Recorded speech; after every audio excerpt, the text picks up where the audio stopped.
Hello, hello. Yeah, we are on go. We are from 9 program. Please subscribe our channel. कृपया बाद में video देखने के लिए सब्सक्राइब करें। हम लोग वीडियो केवल फन और क्रिटिक्स के लिए बना रहे हैं। ऐसा कोई हमारा कोई ज़्यादती नहीं है या कुछ लेना नहीं है वीडियो से। बस ओनली फॉर फन। ये मैच है भारत वर्सेस पाकिस्तान। इंडिया ने टॉस जीता और फील्डिंग का फैसला लिया। ऐसे मैच में जब आ, बड़ा प्लेटफॉर्म हो, फाइनल हो, तो चेज़ करने का मतलब तो मुझे समझ नहीं आता। चेज़ करना कहाँ तक ठीक है ये मुझे नहीं पता, लेकिन ज़्यादातर मौक़ों पे चेज़ करने वाली टीम हारती है। भारत जीता है, वर्ल्ड कप जीता है, लेकिन चेज़ करके उस समय उसके पास धोनी था जो अच्छे फॉर्म में था, अपने यंग एज एज में था। लेकिन अभी केवल विराट कोहली ही था जो चेज़ करते समय टिक रहा था, और बाकी धवन और रोहित शर्मा पहले बैटिंग करते समय अच्छा परफॉर्मेंस दे रहे थे, लेकिन चेज़ करते समय उनका कोई ज़्यादा भरोसा रहता नहीं है। अच्छा फॉर्म होना अच्छे हमेशा चेज़ करने का मतलब नहीं होता टीम में। ठीक है, तो ये आती है बात टीम चे प्लेयर के चुनने की, टीम सेलेक्शन की। उमेश यादव बाहर। उमेश यादव और मोहम्मद शमी।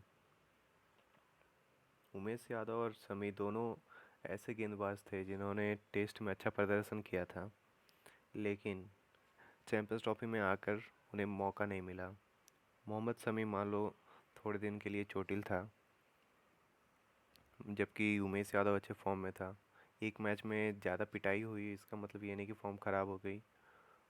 पूरा सीजन उसका अच्छा गया हुआ था पिछला। कम से कम उसका टीम में होना बनता था। 5 बॉलर लेके उतरना अपनी टीम को ज़्यादा स्ट्रेंथ दिलाता है, लेकिन विराट कोहली ने ये नहीं किया। बाद में उसने टीम चूज़ किया ये, जिसमें से मोहम्मद शमी और Umesh Yadav main bowler team के बाहर थे। टीम तो ठीक ठाक थी, लेकिन बॉलर साइड, बॉलिंग साइड बहुत कमज़ोर लग रहा था देखने से। एक हाँ, रविंद्र जडेजा था, अश्विन था, भुवनेश्वर कुमार था, और बुमराह था, जिसमें से बुमराह और भुवनेश्वर कुमार तो होना बनता है। लेकिन अश्विन और जडेजा का होना मुझे नहीं लगता दोनों बहुत हद तक सही था। दोनों की जगह में एक तेज गेंदबाज आ सकता था, ऐसा मुझे लगता है, लेकिन नहीं आया। और ये कोहली का फेस ऐसा हो गया था।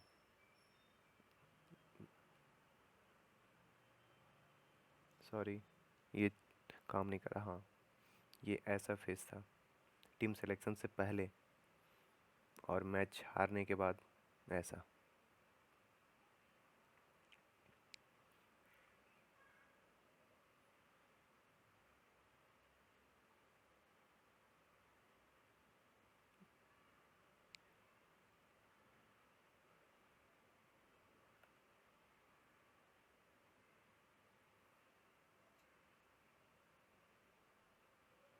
सॉरी, थोड़ा लेट हो गया था। अच्छा, तो पाकिस्तान की पारी स्टार्ट होती है, जिसमें से दूसरा ओवर लेके आए थे बुमराह, और ये अपील कर रहे थे बैट्समैन के कैच की, और कैच एम्पायर ने दे दिया। और सबसे बड़ा सदमा लगा ये नो बॉल का, जिसने मैच का पूरी तरह रुख पलट दिया, ऐसा विराट कोहली का कहना था।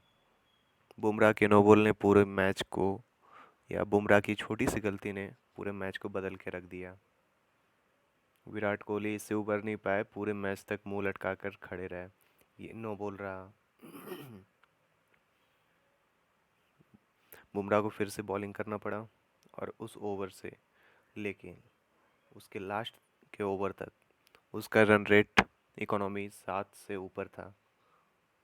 ये आया जडेजा, जडेजा और अश्विन दोनों को ऐसे चौके और छक्के लग रहे थे, और उनका मदद कर रहे थे युवराज सिंह, जिन्होंने बहुत ही घटिया फील्डिंग की उस मैच में। एक दो फील्डिंग अच्छा थी, लेकिन उससे ज़्यादा मिसफील्ड थी, जो उनके लेवल का फील्डर का होना ऐसा नहीं बनता है, मेरी जहाँ तक सोच है। पहला विकेट लेकिन अच्छी फील्डिंग की वजह से गिरा, जिसमें बुमराह ने अच्छी फील्डिंग की थी। अजहर अली 59 रन बनाकर आउट हो गए थे, रन आउट हुए थे बुमराह के थ्रो में। और उसके बाद लेकिन पाकिस्तान की टीम रुकी नहीं।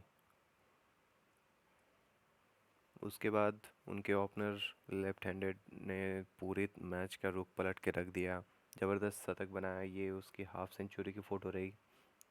वो पूरे फॉर्म में लग रहा था, एक कैच छूटने की वजह से, छूटना नहीं सॉरी, नो बॉल की वजह से। ये चौके का सीन। और ये रहा केदार जाधव का ओवर, जिसमें उन्होंने एक विकेट लिया, सही था, लेकिन इसके बाद आप देखें तो पता चलेगा केदार जाधव के ओवर ने कहाँ तक मैच का रुख पलटा था।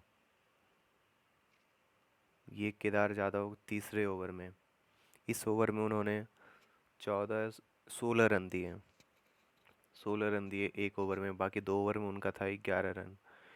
इमाद वसीम एक ओवर में उन्होंने चौका और छक्का उनको लगाया, जादव को। जादव का ओवर पता है किसके ओवर को काट के दिया गया था? भुवनेश्वर कुमार के ओवर को। भुवनेश्वर कुमार, सॉरी, शायद जसप्रीत बुमराह के ओवर को। जहाँ तक सवाल था बुमराह का, कम से कम वो 7 रन 8 रन दे रहा था, लेकिन विराट कोहली ने उसे रोक दिया और जादव से करवाया। वहाँ पे मैच का रुख थोड़ा सा तो बहुत, ये कोहली की हालत थी, साफ झलक रहा था। ऐसा ही चेहरा उन्होंने किया हुआ था, सर पकड़ के पूरे मैच में। उसके बाद पाकिस्तान का स्कोर हुआ 338 रन, 4 विकेट के नुकसान पर। लग रहा था कि स्कोर ज़्यादा नहीं है, जैसा टीम इंडिया चेज़ कर रही थी, बार बार 300 रन बना रही थी, और चेज़ भी लगभग 250-300 कर ही रही थी, तो ये आसानी से हो जाना चाहिए था, लेकिन ऐसा हुआ नहीं। पहले ही ओवर में भारत को जोरदार झटका लगा, जब रोहित शर्मा पहले ओवर में आउट हो गया। 0 रन स्कोर था।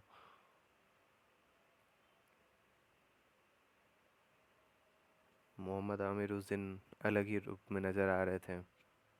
ये रहा उनका फ़ोटो, मोहम्मद आमिर की, और ये रोहित शर्मा।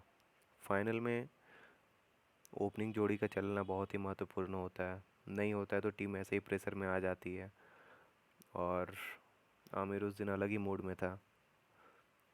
उसने एक विकेट तो लिया, उसकी चेहरे के एक्सप्रेशन से साफ देखा जा सकता था कि कितना गुस्सा था उसके अंदर। और ये रोहित शर्मा मुंह लटका कर चल दिए।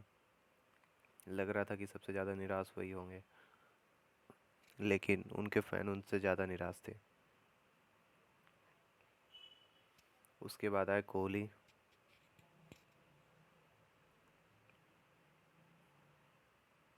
उनका क्या कहना, वनडे में रैंकिंग 1, लेकिन इंडिया की किस्मत ख़राब थी या कोहली की किस्मत ख़राब थी,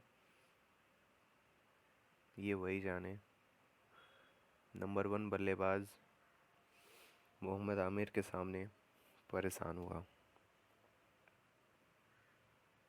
परेशान नहीं, 2 गेंद पे 2 कैच दिए, जिसमें से एक कैच भगवान की किस्मत से, भगवान की दया से छूट गया। और ये बेचारा पाकिस्तानी फील्डर, लगा कि उनके हाथ से मैच निकल गया। थोड़ा सा इंतज़ार, फ़ोटो आ रहा। ये रहा फ़ोटो। इन्होंने कैच टपका दिया था, उन्हें लगा कि मैच भी निकल गया, लेकिन विराट कोहली कुछ ज़्यादा ही अच्छे विचार में थे उस दिन। आराम से आउट होके चले गए दूसरी गेंद पे ही। एक गेंद पे कैच छूटा, दूसरी गेंद पे फिर से कैच थमा के चल दें।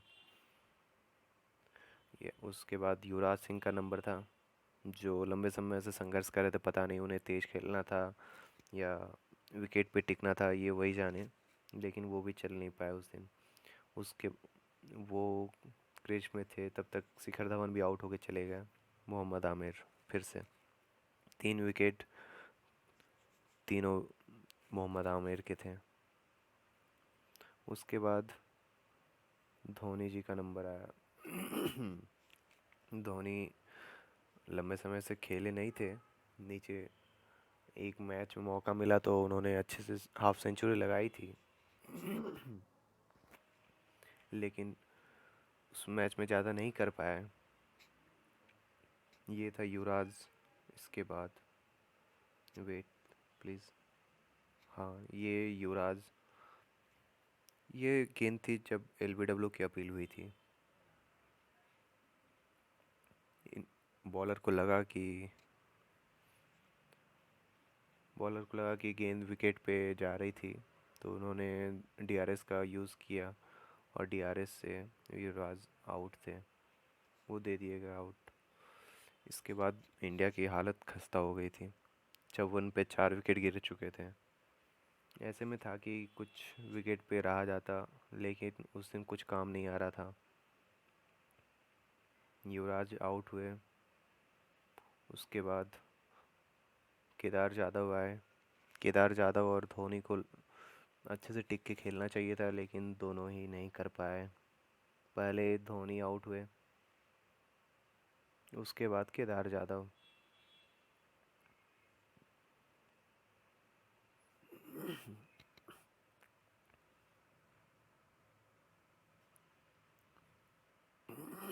ये था धोनी का शॉट जिस पे वो आउट हुए थे।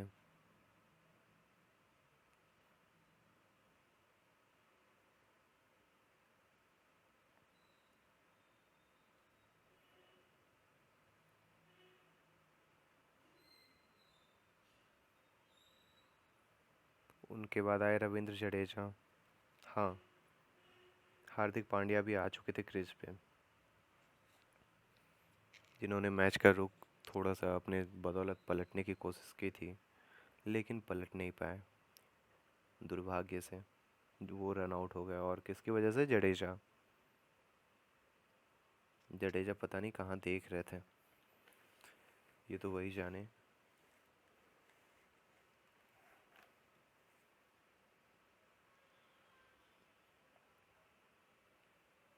लेकिन उससे पहले, आउट होने से पहले सॉरी, हार्दिक पांड्या ने कुछ अच्छे अच्छे शॉट लगाए। ये कुछ शॉट हैं सॉरी, हार्दिक पांड्या के।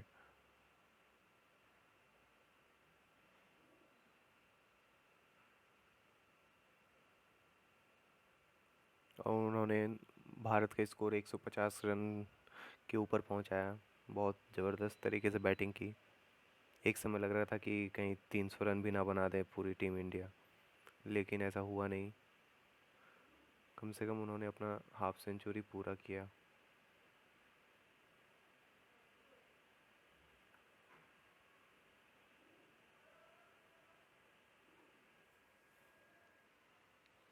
इस शॉट पे हाफ सेंचुरी हो गई थी पूरी उनकी, छक्के मार के। लेकिन इसके बाद दुर्भाग्यपूर्ण तरीके से रन आउट हो गया।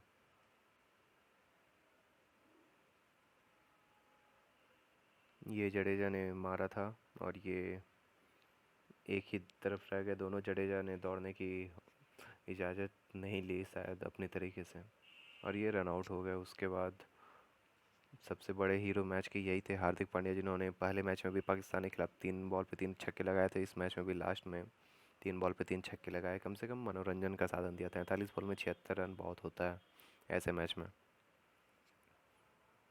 और ये बाद में जडेजा भी आउट हो गया। कम से कम एक छक्का भी लगा देते, एक चौका भी लगा देते, लेकिन कुछ नहीं हुआ इनसे। और ये चलेगा, ना बॉलिंग अच्छी ना बैटिंग अच्छी। ये था final score card. India 180 run से हार चुका था। धन्यवाद वीडियो देखने के लिए। प्लीज़ सब्सक्राइब करें वीडियो की, लाइक करें वीडियो और सब्सक्राइब करें हमारा चैनल। Thank you.